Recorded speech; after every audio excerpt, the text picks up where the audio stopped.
cara kita menyampaikan aplikasi kita melalui online atau lokal, jaringan lokal.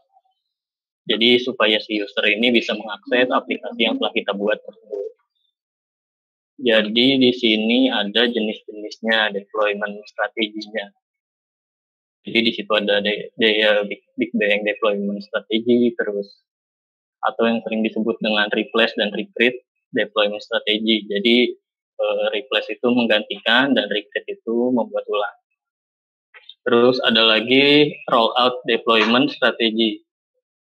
Ada lagi blue and green deployment strategi, ada A atau B deployment strategi, ada canary deployment strategi. Jadi ini ada 5 nih strategi-strategi dalam mendeploy suatu aplikasi ke server. Baik, untuk yang pertama itu ada yang namanya Big Bang deployment strategi. Jadi di sini udah kelihatan skemanya. Di sini bisa dijelaskan bahwa suatu konsep strategi ini yang dimana sifatnya menimpa atau menggantikan aplikasi yang aktif secara langsung. Jadi contoh ada, kita bisa ambil contoh server ini adalah hosting ya. Nah, server hosting ini ada folder, di situ ada var, www, public HTML, di dalam itu ada aplikasi kita. Nah, tiba-tiba kita mau update nih, mau update versi baru. Nah, yang di file public tadi itu bisa digantikan langsung atau kita nge-flash langsung. Jadi untuk versi kontrolnya itu nggak ada. Pertama itu. Kedua, ketika kita langsung nge-replace kayak gitu, ada kendala juga pasti nanti terkait dengan konfigurasi aplikasinya. Mungkin kan kalian awalnya dari lokal, itu dengan settingan database yang portnya 3360 terus dan macam-macamnya. Itu mungkin passwordnya juga berbeda dengan server hosting. Makanya ketika kita replace, diusahakan untuk kalau dengan konsep strategi ini harus kita take down dulu, kita matikan dulu servernya supaya si user ini nggak bisa akses untuk sementara, terus baru kita nanti kita perbaiki konfigurasi sampai selesai, baru dinyalakan lagi servernya. Jadi Big Bang dia sifatnya mereplace ya, atau menggantikan, menimpa dengan file yang baru tersebut. Terus untuk rollout deployment strategi, nah ini suatu konsep yang mana melakukan deployment secara bertahap per server yang hidup. Dan jika satu server saja langsung error, kita dapat langsung rollback tanpa melanjutkan deploy ke semua server. Ini contoh ada 3 server nih. Server pertama contoh ada di front end. Jadi segala sesuatu front end itu ditaruh di server 1. Terus ada lagi server 2 ini contoh back end, API atau semacamnya. Di 3 mungkin ada lagi servernya ngurusin WebSocket atau buat notifikasi dan semacamnya. Nah ini dilakukan per server yang hidup, jadi dia satu persatu. Jadi contoh tadi backendnya dulu mungkin dimatikan, terus update dulu, terus ada lagi front endnya diupdate dulu. Jadi dia sifatnya satu-satu, dan ketika nih di sini jelas bahwa bertahap server yang hidup, kita tidak dapat langsung rollback tanpa melanjutkan deploy semua server. Jadi rollback itu masuknya kita dapat contohnya kayak kalau rollback. Jadi dia ada versi kontrol. Nah, rollback itu ketika ada terjadi error, kita bisa mundur. Kita dapat mundur itu mundur ke versi yang sebelumnya. Jadi rollback itu mundur ke versi sebelumnya. Kira-kira seperti itu. Terus ada lagi di sini blue green deployment strategy. Nah, ini adalah bagaimana cara kita untuk menyiapkan dulu versi terbarunya ini dalam satu service. Jadi di sini ada versi pertama, ini di service pertama, contohnya di port berapa. Terus ini green ada lagi, kita taruh di port berapa juga.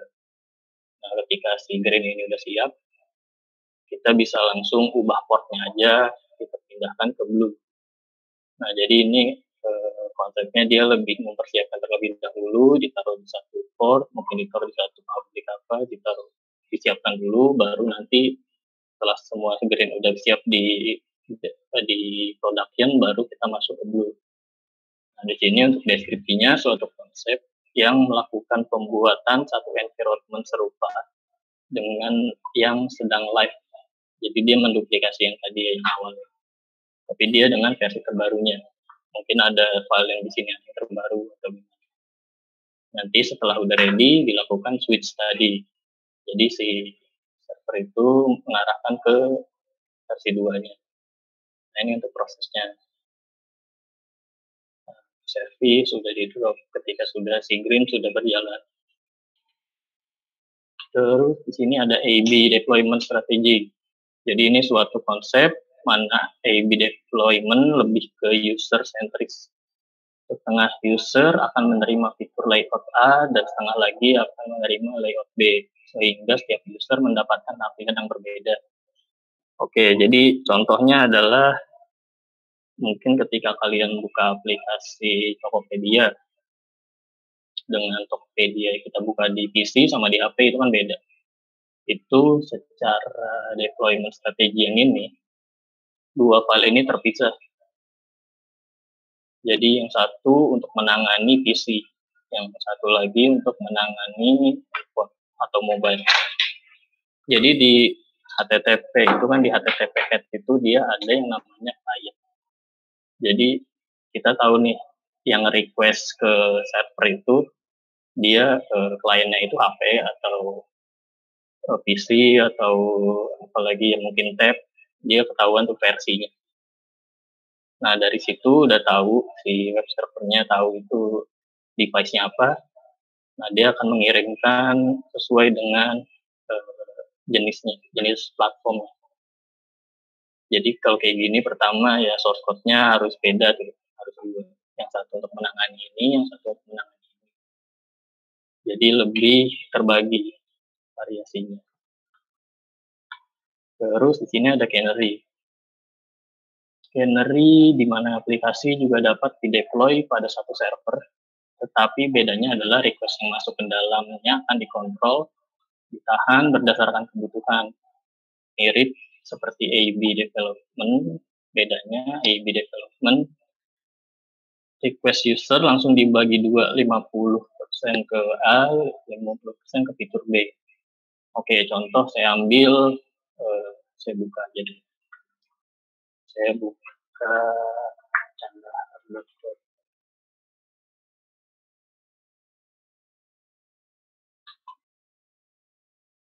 Saya di sini ngelakuin inspect elemen, di sini ada network. Saya buka. Nah, ini kan ngelotnya ada berapa request. Saya lihat dulu, di sini ada 109 request. Nah, untuk yang tadi, canary deployment ini nggak seutuhnya semuanya ngambil dari candahar.com. Mungkin ada yang script ngambil dari tempat lain. Saya ambil contoh. Jangan di sini.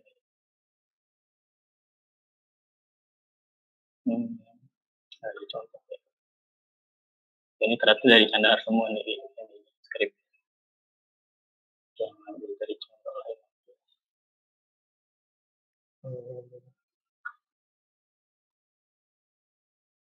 Nah, ini aja deh.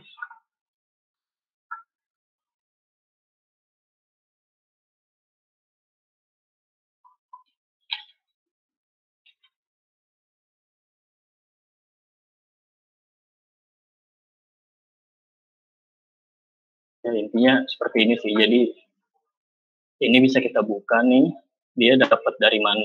Oh ini nih, ini dari contoh lain. Jadi saya bukanya candahar.com. Di sini saya bukanya candahar.com yang satu ini. Ketika dia ngambil nih ada ngambil 10%. Ini anggap bukan server kita, tapi kalau ini kan dibagi. Nih, ada beberapa script yang diambil melalui phone Google Apps. Nah, ini pembagiannya di sini. Jadi nanti ini berdasarkan dari script HTML sebenarnya. Nah, ini ada yang dari phone Nah, ini nggak ngambil dari candahar.com ini. Jadi si web ini bergantung sama font gestetic.com ini. Ketika dia down, maka si server akan nggak bisa menyajikan full seperti ini, kurang lebih kayak gitu. Jadi dia ada bagian masing-masing. Nah, ini dibagi seperti ini. Jadi dia bagi per scriptnya itu mungkin 90% buat tampilannya atau 10% buat script JavaScript-nya dan semacamnya lah. Itu diatur di Canary Deployment Strategy.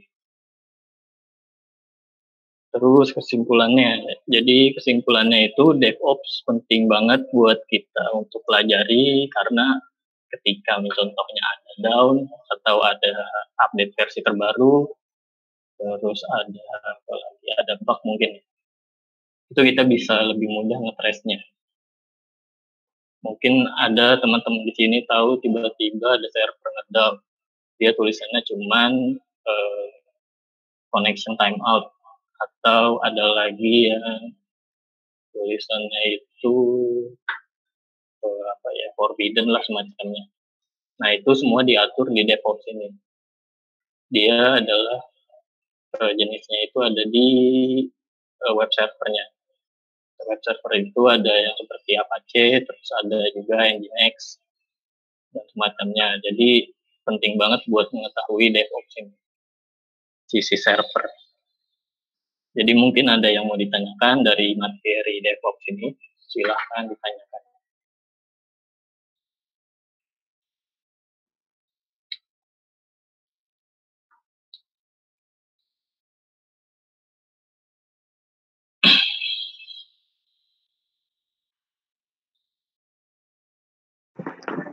Bang, mau tanya Bang. Kalau misal DevOps itu kita kan kalau misal belajar dari tadi itu beberapa slide itu kan masih bingung ya. Mungkin itu nggak punya referensi, misal ada nih di channel ini cara membuat dari awal DevOps itu kayak gini gitu Bang. Apa mungkin blog yang membahas detail tentang DevOps kayak gitu Bang? Oke. Lebih butuh referensi.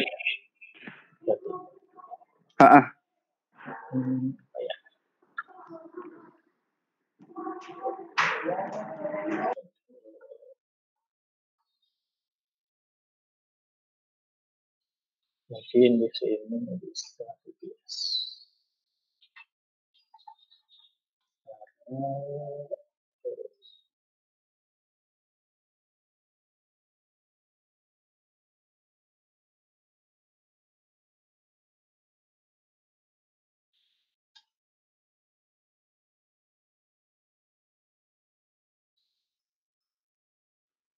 saya ambil contoh ini deh.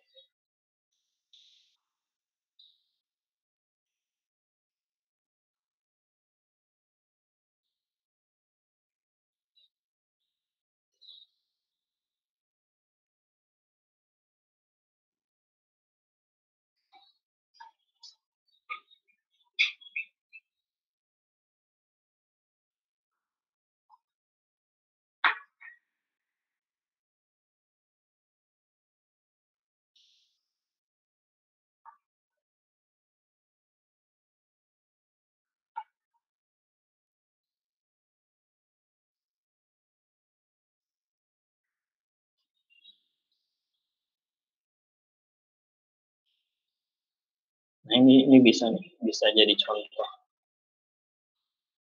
Bagi di sini. Tadi yang bertanya bagian apa ya? Front-end atau back-end? Saya bagian back-end Bang. Oh, back-end. Iya. Ini contoh VPS ya? Oh iya.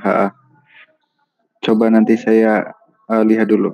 Jadi mungkin kalau pakainya Linux apa Windows? Di sini saya pakai Windows sih Bang. Oh, Windows. Berarti exam ya? Iya. Nah, exam itu. Mengenai itu web server itu selain exam apa ya Bang ya? Saya kan pakai Windows Yang 32 ya. Kalau SAM itu nggak ada versi yang 32 itu. Selain itu apa ya Bang ya? Error gak tapi? Diinstal pakai yang itu sih apa download dari web examnya ya itu nggak bisa di running, nggak bisa diinstal malah. Dia ada Nginx sih. Nginx dia bisa juga jadi web server. Pilih yang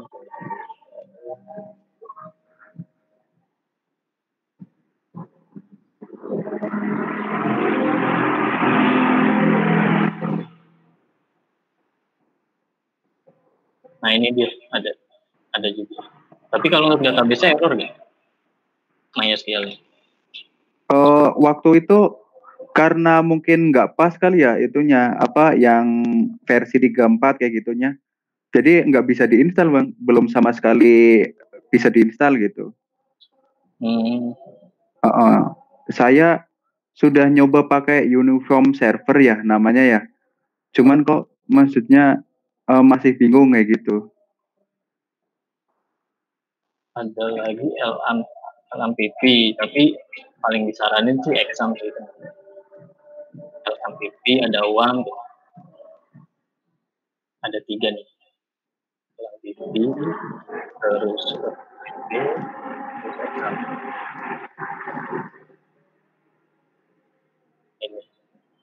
Ini ada 3 nih. Ini boleh dicoba aja nih satu-satu. Tapi sebenarnya paling recommended ini nih, exam. Iya. Errornya tuh pas di ini ya, pas running gitu ya. Jadi dia muncul error atau Iya, ada dia yang masih jalan atau gimana? dia nolak Bang, kayak apa langsung nge-close kayak gitu sih kan habis klik 2 kali biasanya ada yes gitu. Lah setelah yes itu ada saya lupa sih itunya apa. Cuman kalau misal di OK itu dia kembali kayak gitu, nolak. Atau gini, Tapi kalau boleh coba di ini nggak? Share screen ya, biar langsung ketahuan juga. oh iya.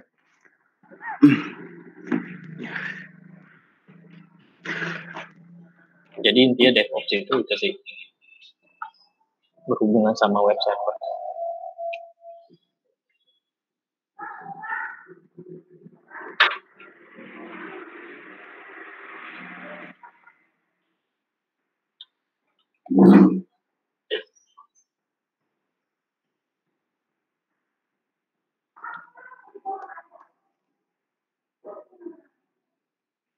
Terus mengenai projectnya ya Bang ya, kami kan ini tim 3 ini kan inventory. Di bagian back end sih itu ada masalah kendala tentang relasinya Bang. Oh, relasi. Nanti boleh Iya. Kemarin sih sudah itu ya sudah apa diskusi sama Bang Teddy juga via WA. Itu tapi belum apa belum terpecahkan itu masalahnya itu. Jadi kalau relasi gini sih, relasi itu pertama kita harus tahu childnya mana atau anaknya, tabel anaknya, terus tabel utamanya. Nah di tabel utama di tabel anaknya itu harus menyesuaikan sama tabel parentnya ini. Nah itu pertama atributnya harus sama. Jadi atribut tabelnya itu contoh jenisnya itu integer, lengthnya 10, terus jenisnya itu unsigned. Nah itu si anaknya juga harus ikutin tuh. Namanya, nama fieldnya beda nggak apa-apa, yang penting jenis datanya, jenis tipe datanya sama. Integer 10, terus lengthnya 10, sama jenisnya unsigned. Nah itu yang pertama diperhatikan. Terus yang kedua, si parentnya itu atributnya harus memiliki indeks. Nah nanti dia baru bisa terkoneksi relasinya. Kalau enggak boleh langsung di ini aja sih, di share screen aja. Tapi bermasalah itu ya examnya. Oh, kalau yang di komputer sekarang saya gunain bisa bang. Oh bisa. Yang satunya. Oh. Itu yang saya main lagi buat akalin gitu. developmentnya yang. Nah, yang ini saya pakai yang ini. Boleh di share screen aja sih paling. Iya, saya share screen dulu ya.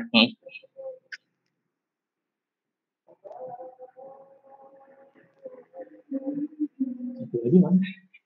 Lagi dulu lagi. Oh.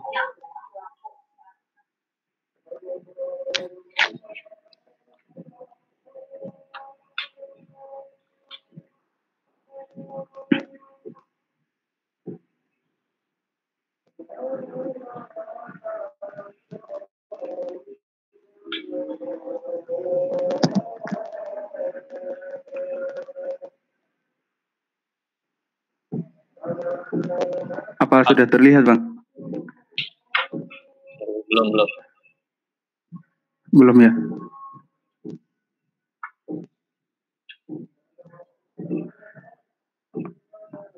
Ini. Lagi.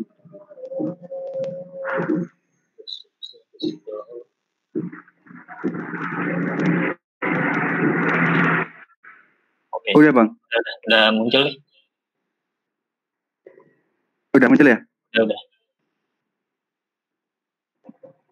Oh, ini yang perlu diituin apa? Liatin dulu yang bagian mananya bang? Aplikasinya dulu boleh.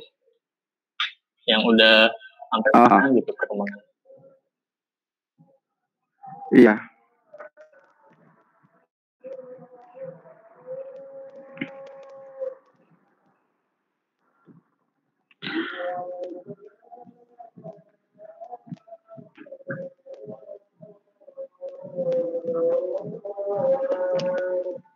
Oke. Oh, jadi ini bentuk itunya sih bang, bentuk ya JSON-nya lah kayak gitu. Nah, terus employment ini kan berelasi ya sama departemen. Nah, terus biasanya itu kan di sini sudah saya sambungin bang di migrasinya itu. Cuman waktu menampilkan ya, ini di sini 0 gitu. Oke. Gini, departemen itu di tabel user ada nggak? Apa ID departemen aja? Ya, ini di sini ID-nya. Oh itu aja. Oh mungkin karena nggak relasi ya, jadi nggak ketahuan. Kalau nggak kita maksudnya bang? aja boleh ke PHP MyAdmin-nya atau ke database-nya. Oh, langsung ke database-nya aja ya? Biar ketahuan nih kenapa. Oke.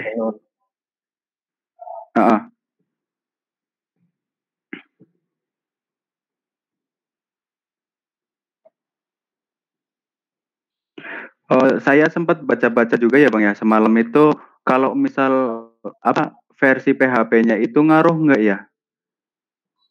Versi PHP untuk database enggak. Dia kalau emang nggak bisa dibuka, kalau bener-bener versi PHP, pertama aplikasi yang bisa dibuka.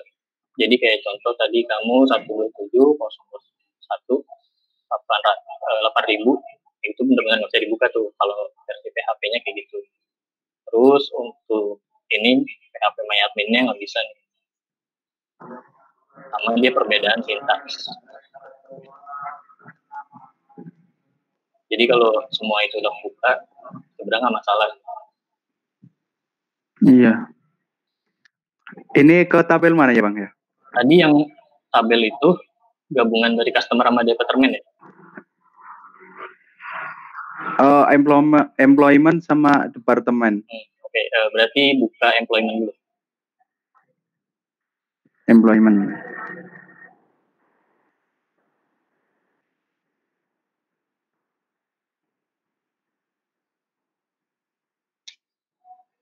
Kayak gini bang. Oke.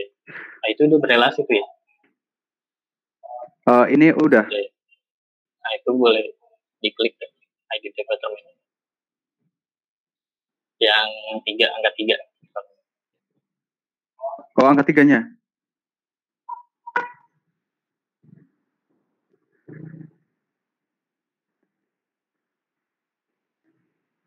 Nah,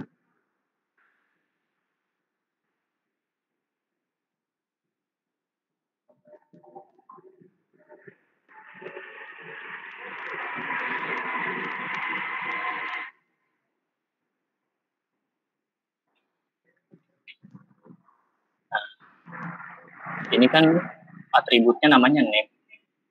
Sedangkan tadi itu departemen. Berarti permasalahannya ada di modelnya. Bisa di model, bisa di controller. Berarti sekarang masuk lagi ke source-nya. Source employee. Terus ke mana ini bang? Model employment. Modelnya udah benar sih. Oh udah benar ya. Tinggal di employment. Controller employment.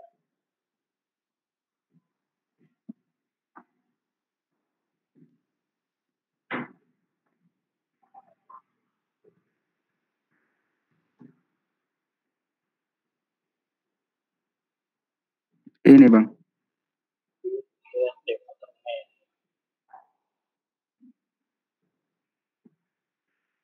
Sorry. Tadi modelnya itu Eloquent bukan? Iya, pakai Eloquent. Eloquent bener ya. Tapi nge-returnnya kayak tadi yang ditunjukin di ini. Oh, sorry gimana bang? Saya nggak maksud. Berarti yang tampil itu yang di tadi browser itu. Iya,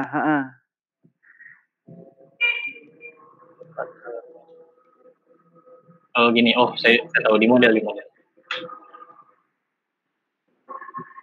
Jadi di modelnya itu nggak ada penghubungnya ke departemen coba. Ke departemen, model departemen. Jadi departemen apa employment? Iya. Employment sorry. Kalau deployment, departemennya gini bang. Ini employment maaf. Modelnya. Oh iya.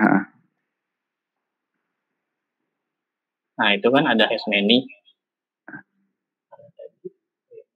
Bawa. Belong to. Ini jenis relasinya itu satu orang satu departemen berarti. Iya.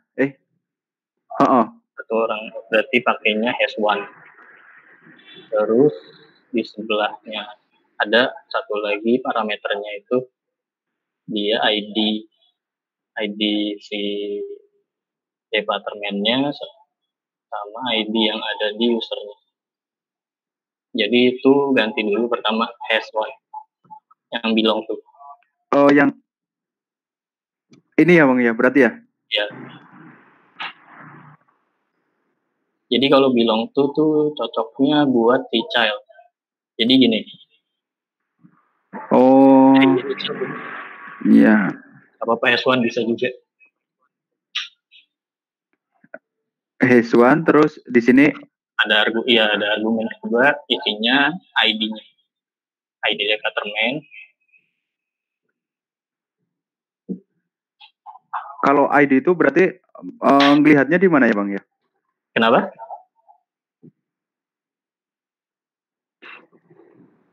Nama atributnya aja sih. Berarti kemarin ID departemen mungkin di migrasinya ya ngelihatnya? Di migrasinya untuk relasi aja itu ya? Bisa juga lihat versi.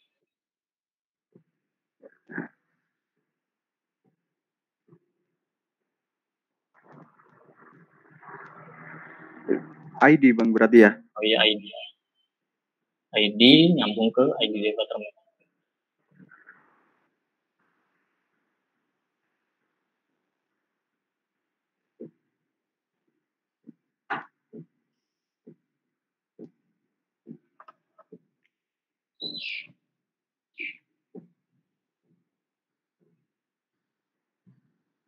Kalau apa penggunaan belongs to sama itu has one, has many itu gimana sih Bang? Saya kok kadang masih ketukar-ketukar ya. Saya sebenarnya jarang pakai belong to. Saya kebiasaan pakai has one, has many. Ini screen saya kelihatan nggak? Oh, bentar.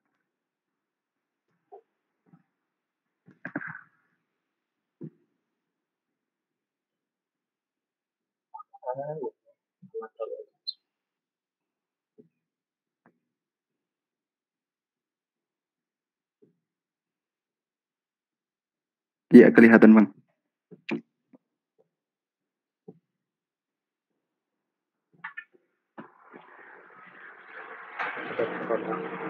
Terus tempatnya itu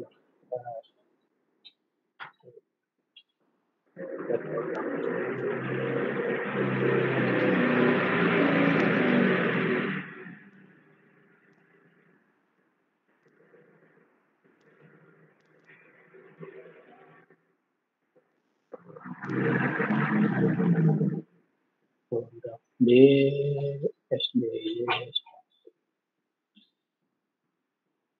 Itu balik lagi ke relasi sebenarnya. Nah, ini ada dua tabel nih, saya ambil contoh. Nah, kalau has one itu, di sini nggak bisa pakai has one, karena ini master, ini transaksi. Dia jenis relasinya itu has many. Berarti satu barang ini mempunyai banyak relasi. Sini, sorry, ini harusnya produk SBY. Nah, ini one to many. Jadi ini namanya S1 nih. Dari tabel utama, dia mempunyai banyak tabel anak transaksi. Nah, ini makanya S many. Berarti dari modelnya itu, di sini model master, di sini master produk. Kalau nggak kita anggap namanya model produk. Di sini model transaksi. Nah, ini kalau kasusnya gini, one to many, jadi satu barang bisa digunakan dipakai oleh banyak transaksi. Ini jenisnya one to many. Makanya kita pakai has many kalau di sini. Kalau yang khusus one to one, enggak, sorry, belong to dulu ya. Belong to itu ada jenisnya, kalau belong to, karakter.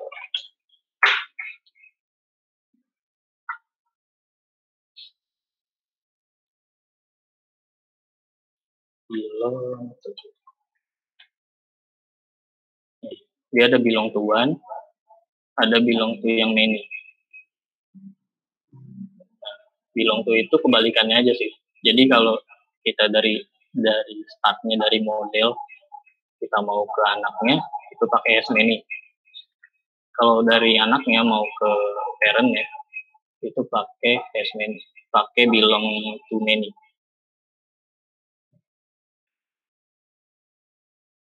Belong to many. Jadi sebenarnya tergantung dari startnya aja sih. Kalau startnya dari sini, berarti kita di sini pakainya di belong to many. Terus ini parentnya apa? Parentnya itu tadi produk. Terus penghubungnya itu apa? Penghubungnya itu contoh ID. Terus yang satu lagi ID produk. Kalau kita startnya di master, berarti kita pakainya di many. Terus di sini transaksi produk.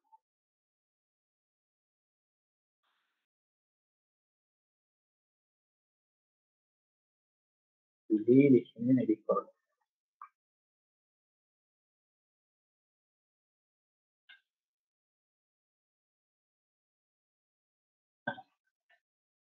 Jadi ini yang ngebedain. Kenapa ya dibikin kayak gini? Jadi gini, kalau kita startnya di model transaksi, ketika kita ketemu sama data dummy atau data yang nggak valid, contoh di sini ada produk B, ada produk C, ada produk D. Di sini nggak ada nih produk B. Kalau kita pakai start dari sini, 5 baris ini bakal keambil. Tapi yang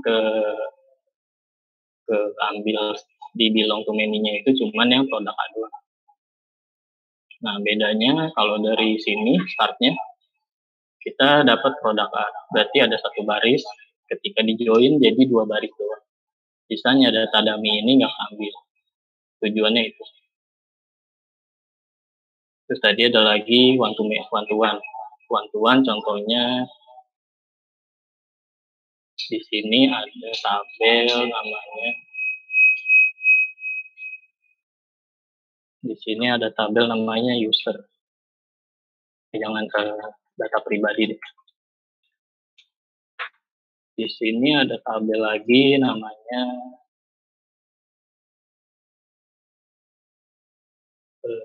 user. Terus di sini ada ID 1, nomor 9, di sini ada ID 2, namanya Rama. Di sini juga ada. Ini ada ID user, terus ada ID. Ada yang namanya ID data pribadi.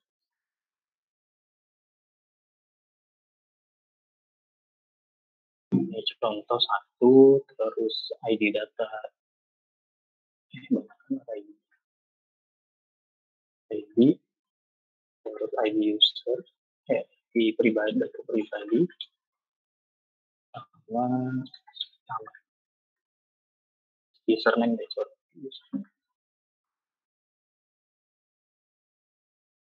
Nah, ini ID yang pertama untuk auto increment-nya, ID keduanya untuk ke data pribadi. Username-nya itu Emersetia. Kedua sama ya. Ini relasinya jenisnya one to one, 1 ke 1. Nah, itu pakainya hash one.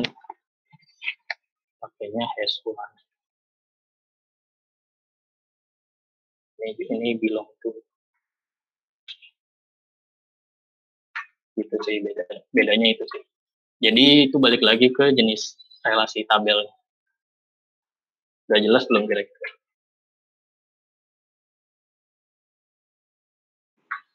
Iya Bang, udah jelas sih, udah dapat gambaran gitu. Terus tadi udah dicoba belum? Belum sih Bang, belum saya coba lagi. Kenapa?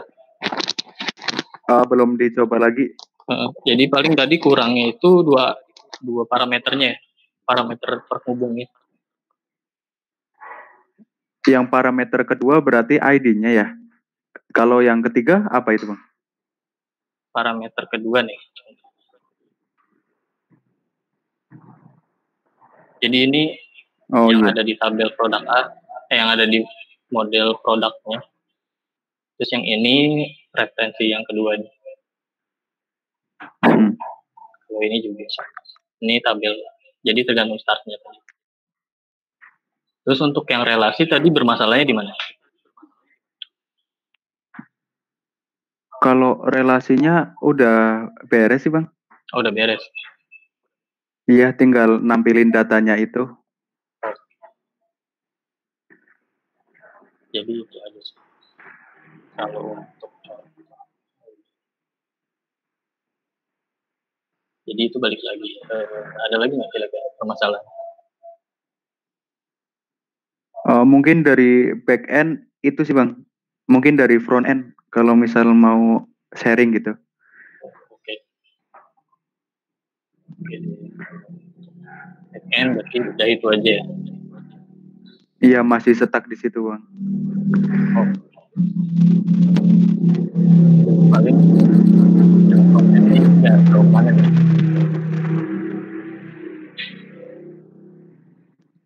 Susah nggak sih bikin itu back end? Ya lumayan sih bang. Oh Tapi ya, saya suka sih bang. Saya suka apa dapat kayak gitu ya, ilmu baru gitu. Jadi makin tahu lah gitu. oh iya. Mm-mm. Penting banget sih itu tahu tentang relasi database, terus transaksi. Lebih sering-sering melihat ini itu, melihat kejadian sekitar. Kuliah nih, Saya masih kuliah bang di Bogor. oh Bogor. Iya. Terakhir, Sekarang masih semester 5 sih. oh iya. Iya. Tapi udah dapat pelajaran IT juga kan? Saya sistem informasi. Hah?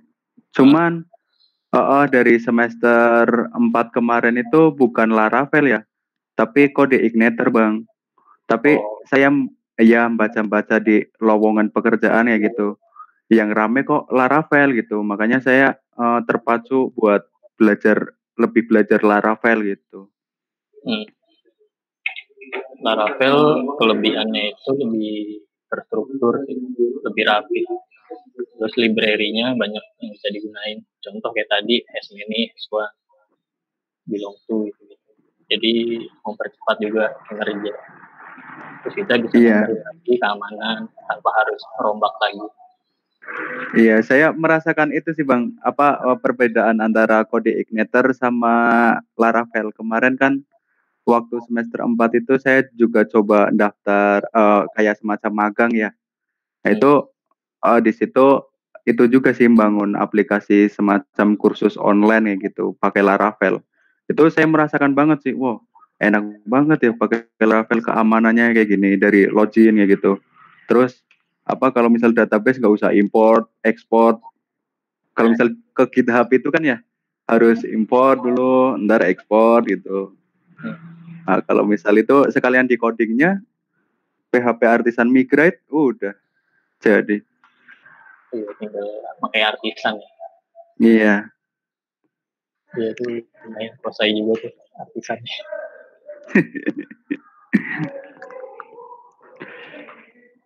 Nanti kalau untuk DevOps sebenarnya lebih ke koneksi database-nya aja sih. Dia ada lagi sih Oh, DevOps itu untuk pengamanannya. Jadi dia ada yang mungkin udah pernah dengar multi-domain SSL ya. udah sih Bang, tapi belum terlalu apa mempelajarin gitu. Baru tahu-tahu doang. Ya, jadi ada yang keamanan dari situ. Terus kita ngebuat port baru, terus bagaimana port itu bisa digunain dari luar. Itu semua dilakuin di DevOps. Jadi ini penting banget untuk kita tahu.